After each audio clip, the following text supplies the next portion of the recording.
Hello YouTube, this is Corbin22 here, back with another 100 point squadron build for Star Wars X-Wing Miniatures.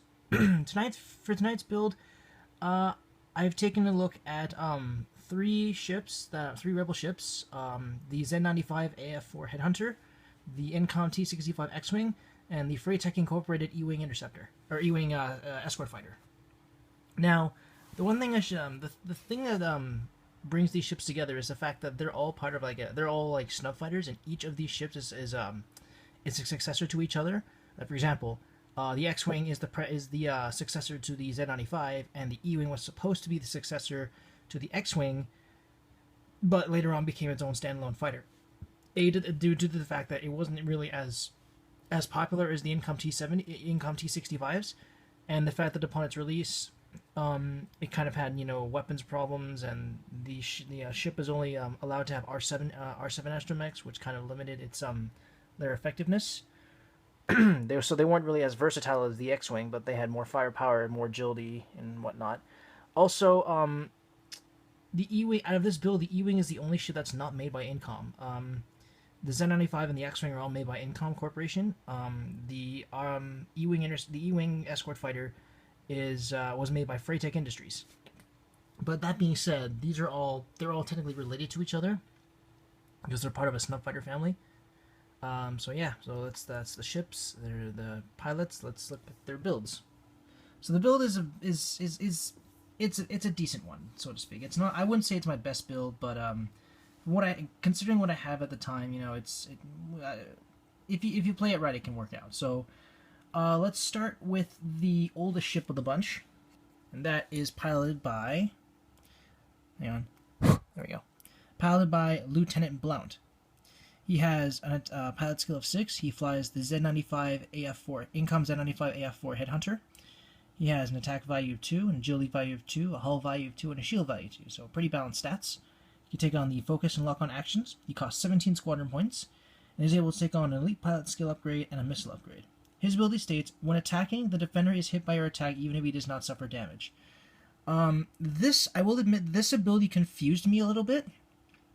But after some research, I kind of have an idea what it does. Basically what it means is this ability is best used with ships that don't necessarily do direct damage. Like, for example, a good upgrade to pair with this ability would be an ion pulse missile, because even if the enemy does not, even if the as long as the missile hits, or the missile lands its attack, even if the enemy does not suffer damage, it'll still he'll still suffer the effects of the ion pulse, which will be one hull damage plus 2 ion tokens. Yeah, so I'm guessing that's the ability. I'm still not 100% sure, but if any of you guys know, let me know in the comments below, so that way I can properly use the ship in a proper build. We'll move on to his first upgrade. And his first upgrade is a very it's a personal favorite of mine. That's Munitions Failsafe. By now you already know what it does. It basically makes it that if you attack an enemy with a secondary and it doesn't hit, then you keep the secondary until it actually does land a hit, and then you discard the secondary. So it's a pretty good modification. Because it ensures that you'll still have a secondary even if you miss. This is especially handy with cards like Flechette Torpedoes, because even if the torpedoes miss, the effect still applies. That if the hull value is 4 or lower, they'll still receive stress. So yeah, that coupled with Munitions Failsafe is a pretty good combo, because you'll still keep the warhead even if you miss, but the stress still applies. Now for his actual upgrades, for his elite pilot skill, I've chosen to give him Deadeye.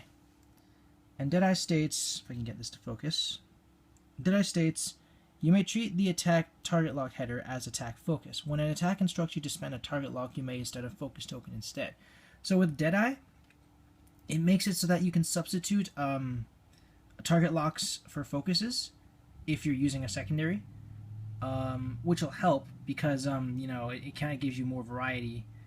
It leaves your options open. Like, say you can acquire target lock the first round and then acquire focus and then use Deadeye to attack with the secondary, and then if you don't have a good enough roll, you can then spend that target lock to re-roll any dices that you don't like. And now for his missile, I've chosen to give him an advanced homing missile. They have an attack value of 3. They can only be used at range 2. And it states, discard this card to perform this attack. If this attack hits, deal 1 face-up damage card to the defender, and then cancel all dice results. So advanced homing missiles behave similarly to that of an ion pulse missile and an ion cannon turret. But rather than dealing ion damage, the advanced homing missile deals critical damage regardless of how many hits it gets. The attack value is just there to help guarantee your chances of hitting.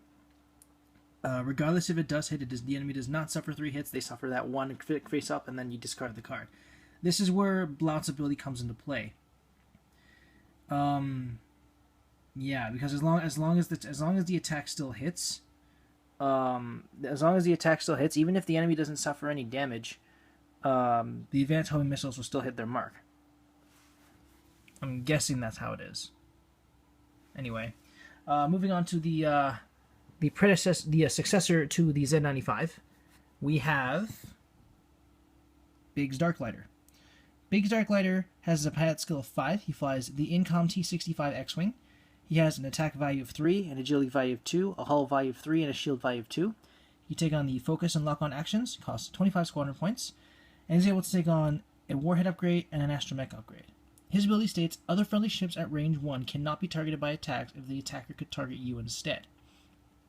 So Biggs is probably going to be staying as close to Lieutenant Blount as he can, because Lieutenant Blount doesn't have as much defense as neither the E-wing or the X-wing. So with Biggs' ability, it will kind of ensure that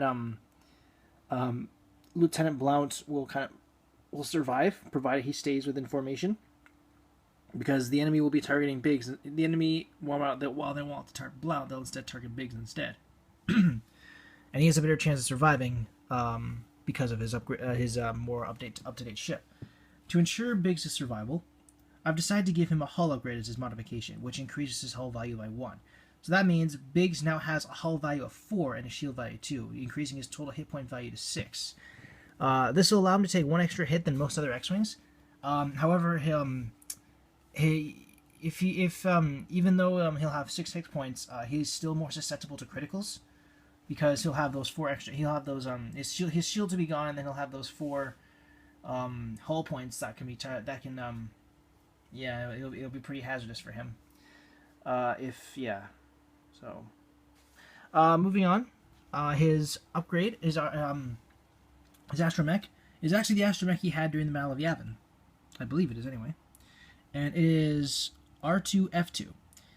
It states, action, increase your agility value by 1 till the end of the game round. So what this means, with R2F2's ability, it adds a third action to Biggs' action bar, and it increases his agility value by 1. So that means his agility value will go up to the same as his attack value, which is handy if you're defending at range 3, because that means your agility value will go up to 3, but then you'll get the agility value bonus at range 3, which means it'll go up to 4.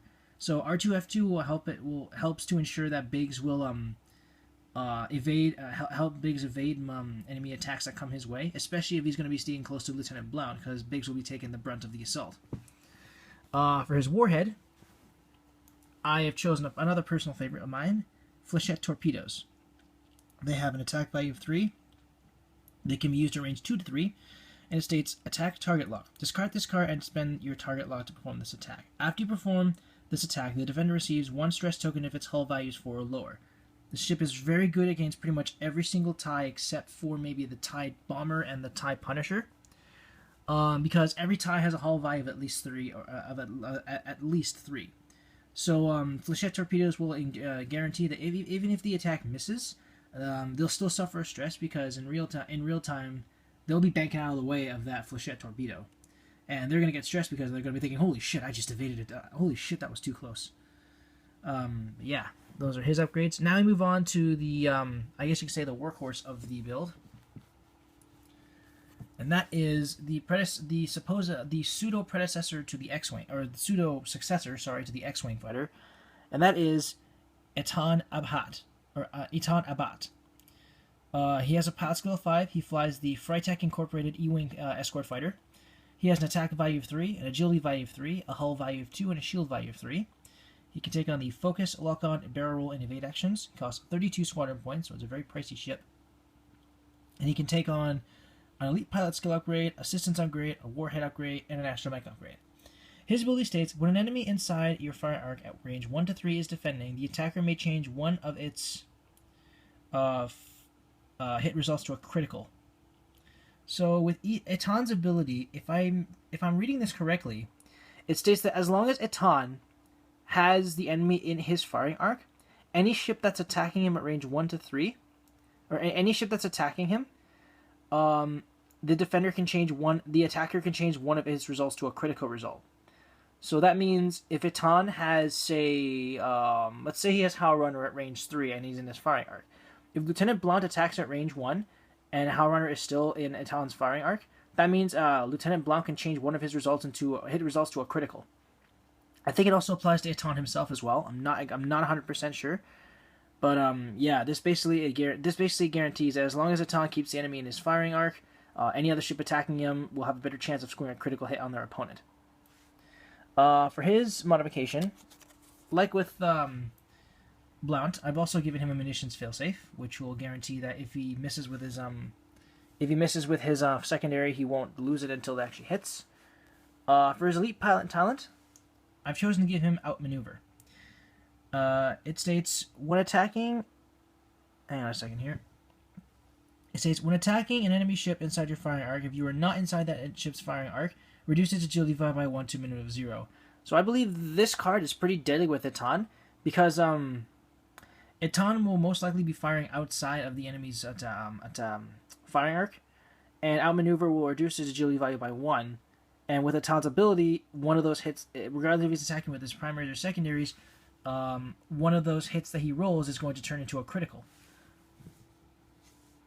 And of course, Outmaneuver lowers the agility value, which offers a better chance for that critical to land. So yeah. And for his systems upgrade, I've chosen to give him a fire control system.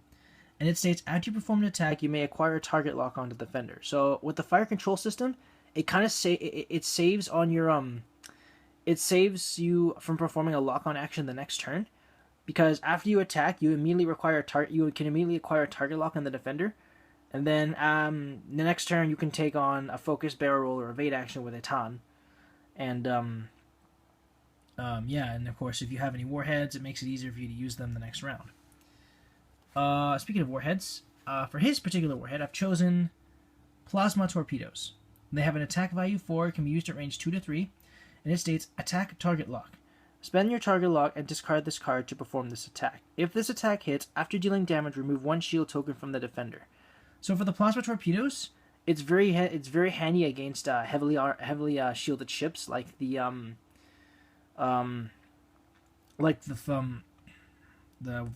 shuttle, the Lemme class shuttle, the Houndstooth, or the VT-49 Decimator, or the Slave 1 even, because Plasma Torpedoes, if their if say 3 of their attacks hit and the enemy still has a shield left, then the Plasma Torpedo secondary effect allows you to take off that extra shield, which will leave the enemy bare of their shields, unless of course they have a ability that allows them to repair shields, in which case, yeah, it'll be kind of a waste. And then for RT7, and then for his Astromech, I've chosen R7T1. And it states, action. Choose an enemy ship at range 1 to 2. If you are inside the enemy ship's firing arc, you may acquire a target lock on that ship, then you may perform a free boost action. Looking at it now, this probably wasn't the best Astromech to give Etahn because of the fire control system. Because R7's ability is to be used during the action phase, and if you're within range 1 to 2 and you're inside the enemy's firing arc, then you get a target lock and then you can perform a free boost action, which is fine. But it kind of... Yeah, no, honestly, I didn't really think this spilled through. I should have given him like an R7 Astromech or something. Because with the fire control system, he'll automatically get a target lock if he attacks, and that kind of renders R7 kind of moot. So, yeah, I might change this out for like an R7 Astromech or R5D8 or something like that. So yeah, this is my I guess you could say this is my Snub family build. The strengths of this build, let's see. I guess the major strength is Etahn A'baht. He's kind of the bulk. He's the reason why he's the ship that makes this build strong, because his ability will allow any himself as well as his wingmates to perform at least one critical hit as long as he keeps the enemy in his firing arc at range 1 to 3. Outmaneuver will allow him to reduce his agility value if he's outside the firing arc. Plasma torpedoes reduces that 1 extra shield. And fire control system allows you to gain a target lock immediately after you attack, regardless if you use a primary or secondary.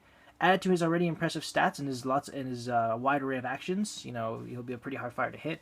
Lieutenant Blount's ability will basically ensure that the advanced homing missiles will hit regardless, and in case they doesn't, if in any case they don't, then the munitions failsafe will keep the advanced homing missiles until it actually does make a hit. And then Deadeye will allow you to substitute a target lock for a focus when you're using them. And then with Biggs, he's going to be staying close to Lieutenant Blount, combined with his hull upgrade and R2F2. He'll be able to lure enemies away from the weaker ship, and he'll be able to either sustain more hits or completely evade them entirely. And then, of course, for added stress capabilities, he'll have Flechette's torpedoes, and regardless of the hit or miss, they'll cause stress. As long as the enemy's hull value is 4 or lower. The weaknesses of the build, well, Etahn is, like I said, Etahn is kind of the ship that makes the build strong. If he goes down, then the other two ships kind of suffer a bit. Biggs, while he does have a hull upgrade, he can't take that many hits. He can take about maybe 6 hits, and even though he'll have R2F2 helping to increase his agility value, in the end it all boils down to dice rolls.